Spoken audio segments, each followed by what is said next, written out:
ഹ്രസ്വ ദീർഘദൂര ബസ്സുകൾ, മെട്രോ റെയിൽ, ജലമെട്രോ എന്നിങ്ങനെ വിവിധ തരത്തിലുള്ള പൊതുഗതാഗത സംവിധാനങ്ങളുടെ സംഗമസ്ഥാനമെന്ന നിലയ്ക്കാണ് വൈറ്റില മൊബിലിറ്റി ഹബ് വിഭാവനം ചെയ്തത്.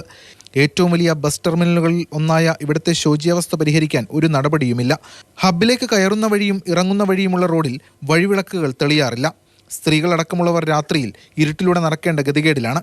ഈ പശ്ചാത്തലത്തിലാണ് നാട്ടുകാർ ചൂട്ടുകത്തിച്ച് പ്രതിഷേധിച്ചത്. ബസ് സ്റ്റാൻഡിനകത്തെയും പുറത്തെയും പാത കുണ്ടും കുഴിയുമായി കിടക്കുകയാണ്. മഴ പെയ്താൽ വെള്ളക്കെട്ട്, അല്ലെങ്കിൽ പൊടിശല്യം. ഇതാണ് അവസ്ഥ. ജനങ്ങൾക്ക് നടന്നു നീങ്ങാൻ പോലും ഏറെ പ്രയാസം. പലയിടങ്ങളിലും ചോർച്ചയുണ്ട്.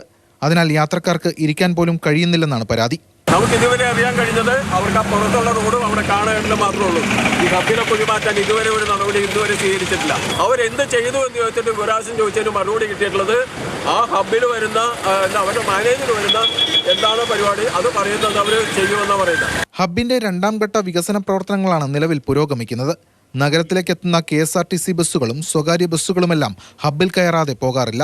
നിരവധി യാത്രക്കാരാണ് ഇവിടെ എത്തുന്നത്. കൊച്ചി സ്മാർട്ട് മിഷൻ ലിമിറ്റഡ് പദ്ധതിയിൽ ഉൾപ്പെടുത്തി അറ്റകുറ്റപ്പണി ആരംഭിച്ചെങ്കിലും പ്രശ്നപരിഹാരം നീളുകയാണ്. മാതൃഭൂമി ന്യൂസ്, കൊച്ചി.